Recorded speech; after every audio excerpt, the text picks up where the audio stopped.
Hello everyone and welcome back to Monbiosis on COP26.tv. And the aim of this series above all else is to bring forward the voices and the issues that should be central to the talks in Glasgow but all too often are pushed to the margins. And one of these absolutely crucial issues is what's happening around the world to people who are trying to defend our life support systems. Shockingly, horrendously, last year 227 environmental defenders were murdered because they were trying to protect the living planet.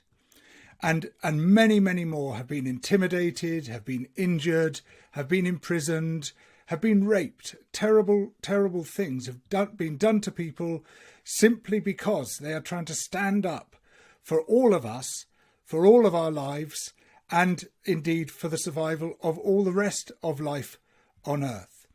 And so I'm deeply honoured today to be talking to three very powerful, very effective environmental defenders from different continents who can tell me about the threats which people such as themselves are facing and what we need to do about them. And the three people I'm talking to are Emmanuel Niyoyabikoze from Burundi, John Bonifacio from the Philippines, and Alicia Guzman, originally from Ecuador, but working now across Latin America. So thank you very much, all three of you, for joining me. I'm really delighted that we can have this conversation. I'd like to start by asking all three of you exactly what you are doing to defend the living planet. So could I start with you, Emmanuel? Thank you very much. As I said, I'm Emmanuel. I'm from Burundi. It is in East Africa. I'm the founder of a no-profit organization named the Greening Burundi, which is working to fight against the climate change and the impact happening in Burundi by three main programs. The first one is to plant and multiply trees. And the second one is to implement environmental education in different schools and universities in Burundi, and also fighting against environmental pollution in Burundi. So we are doing all those things in order to contribute as a productive youth and fight against climate change happening in our home countries, because Burundi is suffering from a huge deforestation. That's why we launched our initiatives and called the Greening Burundi in order to make Burundi green again and fight against the etiologies that are causing a major deforestation happening in Burundi. Thank you very much, Emmanuel. And thank you also for all the brilliant work that you're doing there. Could you tell me, Alicia, what your role is and your work across Latin America? Thank you, George. I'm Stanford's Senior Amazon Advisor, and as such has developed strategies with the indigenous leaders in the Amazonic community in one or more countries, but right now we're working Pan-Amazonically in 9 countries. And we have come to launch an initiative for all the Amazon to protect at least 80% of the Amazon by 2025. And the goal is to avert the tipping point of the largest tropical rainforest. Thank you very much. And John, please describe your work in the Philippines. Hi everyone, I'm John Bonifacio. I'm from Youth Advocates for Climate Action Philippines, a youth organization focused around raising climate awareness around the country, particularly among the youth. And I'm also active in Fridays for Future International, as well as a frequent collaborator with other organizations in the Philippines, like the Asia Pacific Network of Environmental Defenders. And I think, though, in particular, when it comes to raising awareness about environmental defender situation here in the Philippines, most of the work that we do, or some of the work that we do in my climate organization, is really highlighting that the environmental defenders play a critical role when it comes to protecting the landscape and seascapes that are essentially our buffers towards the worst impacts of the climate crisis. We can see it through our work. We've been able to interact with a lot of small farmers, small fisher folk, indigenous peoples, which are, again, contributing so much to the fight against climate change by protecting those crucial ecosystems and environments that really, again, aid in our global fight to address the climate crisis. Thank you, John. If I could stay with you for a moment, John. The Philippines has one of the worst records in the world for the killing of environmental defenders. Could you tell me what's going on there, and what threats that people trying to protect the living world face in the Philippines? So the Philippines has been actually the worst country in Asia for the past 8 years when it comes to environmental defender killings. From 2016 to 2020 alone, we've seen around 178 land and environment defenders killed across the country, and a lot of this has happened under the current administration, our current president Duterte, who has encouraged a lot of these killings, because a lot of the things that these environmental defenders do, protecting the landscapes again and seascapes, run counter to some of the projects that the government is pushing. For example, a lot of the infrastructure and development aggression projects that are happening in places that have critical biodiversity spaces and all that are being protected, particularly by our indigenous peoples. So the culture really that is being pushed in the country when it comes to how they treat activism, not just environmental activism, but activism in general, really puts the lives of our environmental defenders, our human rights defenders, all under threat, because the moment you speak up against the actions of the government or their projects, you're tagged as a terrorist. And that really puts your life in danger, and it really reflects in the fact that so many, again, of our indigenous peoples, of our small farmers and fisher folks who are protecting our environment, have been killed in these last few years. Thank you, John. Could I turn to you, Emmanuel, to ask about any threats that you have faced, or people who you know who have faced threats in Burundi? Okay. In Burundi, some climate defenders aren't safe. Even in our bordered countries such as Democratic Republic of Congo, activists are in danger. So that's why I've launched the campaign in order to ask for climate defenders protection on my social networks. So that's why even we are suffering from tortures, we are being mistreated, and also some of them get in jail. So it is so sad to see what's happening in Burundi and also in the whole world. So that's why we're asking for environmental protectors the immunity of supporting them by giving them the protection, because we are seeing everywhere, even in our countries, we are not safe. So that's why we environmental defenders, we need to be supported instead of being killed, mistreated, or tortured. So that's why I launched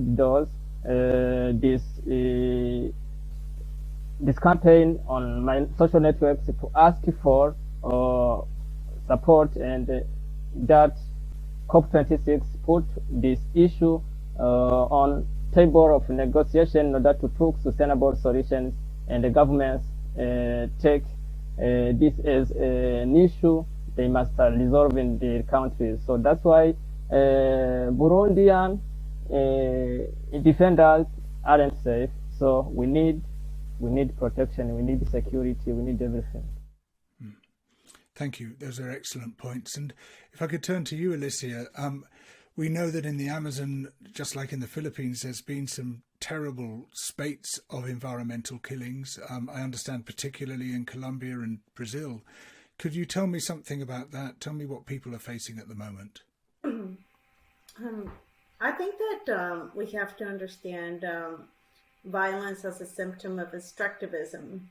And so as the different frontiers expand, like the oil frontier, the agricultural frontier, they're especially not for family consumption or community consumption, but when it's agro-industry or multinationals, you start seeing the violence more frequently, and also gaining depth. And so in a big space like the Amazonia, first of all, we're talking about the rule of law and the impunity that in our countries to implement the rule of law. It's very hard. Like it's just the access to the Amazon rainforest. It's complex. And there's also a colonial. Our laws are very colonial, so even if they're on paper, we see the inhabitants of the forest as the others and not as part of the state. Still, like the state, if you listen to how presidents in the Amazon talk about the people living in the rainforest, they're like the indigenous, as if we are not part of it. So I think that distance provokes this alienation from, or this separation from who are we as a whole, and not to understand that the rainforest is also who we are. So we see a lot of criminalization and harassment.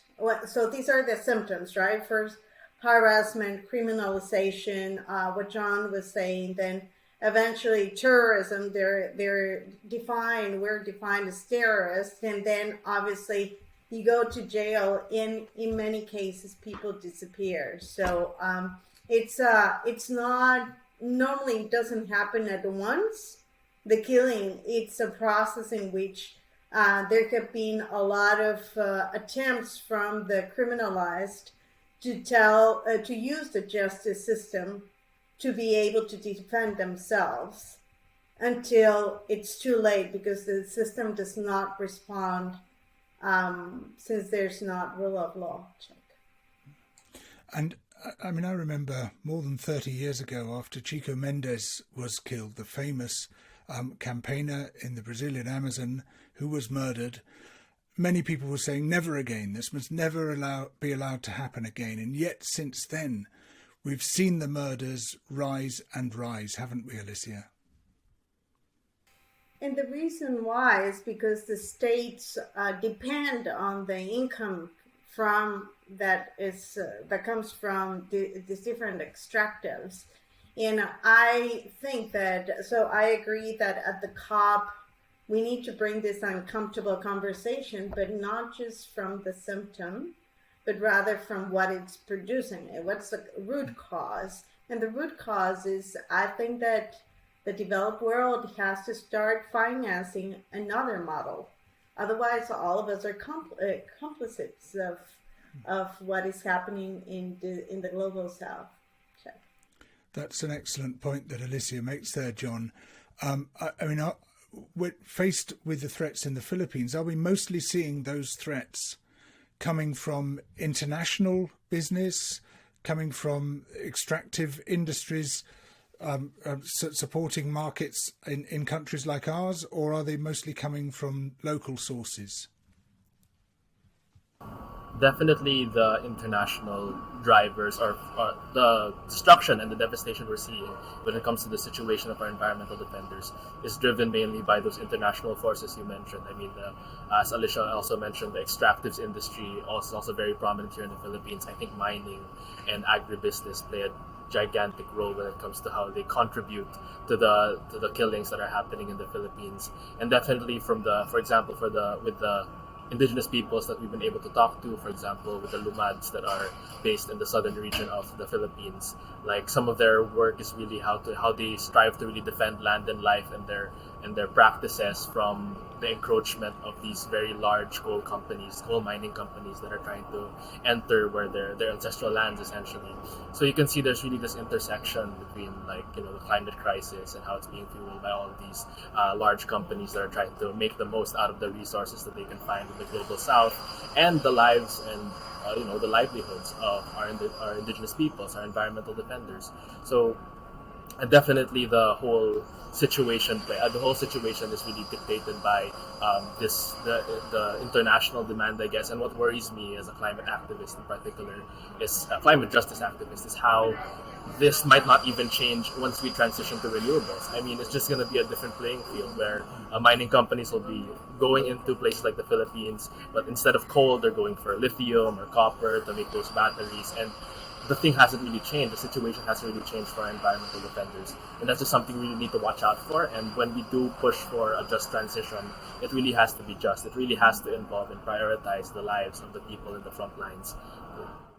I think that's a crucial point, John, that you make. Thank you for that, because it's often all too easy for us, particularly in the rich nations, say, oh, we'll just switch to different technologies and then that's problem solved, isn't it? But of course, as you so rightly say, those technologies also can impose a massive load on local people and on the natural world. Now, within the Philippines, have there been any successful prosecutions of people who have murdered or assaulted environmental defenders? To my knowledge, no. I mean, there have been cases where it's been years since people have been killed, and one of the more recent ones, for example, with it's a very disturbing situation or an instance where 12 indigenous peoples were massacred by the military. That was just last year, and despite the clamor from civil society, it's called the Tumandok Massacre. The indigenous people, were protesting against the mega dam in the area. It's called that Tumandok Massacre case has not, despite the public clamor, there was still no resolution from the government. And again, some of the cases that we've talked about or that I've looked into have been there for years, and yet there's still no justice being served. And I think it lends to the fact that the people who are impacted the most by this, again, the environmental defender killings are the people who are already marginalized to begin with, the indigenous people, small farmers, who really don't have access to the legal resources or all those kinds of things to really, essentially put forward their cases should it come from, whether that's, the extrajudicial killings or even just harassment and all those kinds of things. Like, they're already in the sidelines and with our system right now, and they are being persecuted for their actions, and yet there's really no justice being served when these situations happen. Yeah. So there's a real sense of impunity at the moment. Emmanuel, you rightly said that this should be featured at the climate talks at the moment in Glasgow, and yet we hear it only outside the talks. Any discussion of the threats that environmental defenders face. What would you like to see world leaders saying about this issue right now? As I didn't get opportunity to attend COP, I wanted that my voice must have been heard there at COP. So I require that United Nations members recognize the human rights to a safe, healthy and sustainable environment. Governments must integrate human rights protection and ensure national policies that protect land and environmental defenders. The government must take sustainable solutions, turn the tide on the climate crisis and protect human rights. They must put this violence against environmental defenders on a negotiating table to find lasting solutions and ensure their protection. So we need to be protected, we need to be supported instead of being killed, get tortures or be mistreated and be mistreated. So that's why we are asking a protection and take sustainable solutions for environmental defenders who are being killed everywhere around the world. And what do we need to do as campaigners here in the UK and other rich nations to make sure that governments do take this issue seriously and do as you suggest? So government must stop these violences. So because as you see, governments are failing to protect the planet, land, and also environmental defenders, you see we are in danger. So we need to ask them to take policies that defend environmental defenders and get protection everywhere. Because we environmental defenders, we are trying to make our planet better, but we are being stopped by some group of people for their own profit or interest, but we are suffering, we are being killed everywhere because what we are doing is a noble activity to save our planet. So governments must hear our voice and protect us and take adequate measures that will support us, will support our initiatives. We need to be supported. We don't need to be killed. Thank you.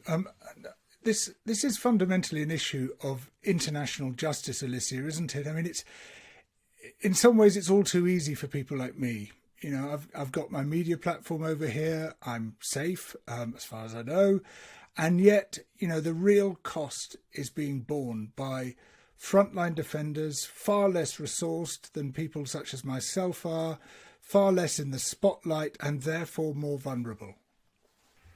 Absolutely, and I think that trying to find so definitely agree with Emmanuel and John about the need for further protection in countries. However, I think it's a systemic problem that needs to be addressed also in developed nations.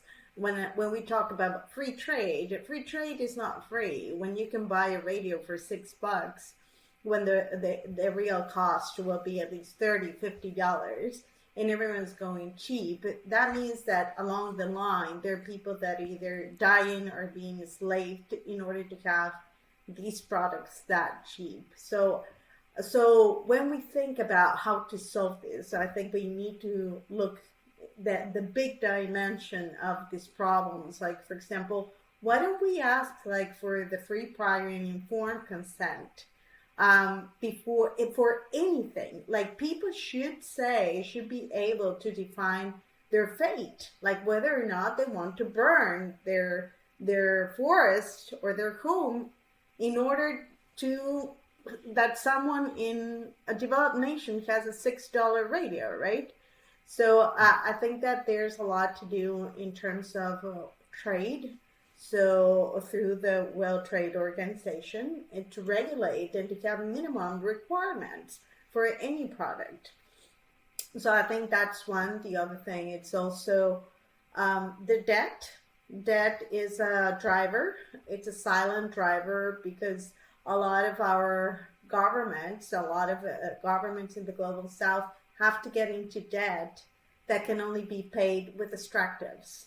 And so we need to stop the debt cycle for nations. And, you know, when President Biden took over office, he started talking about injecting to the IMF $600 billion to so that the nations have a fair transition after the COVID.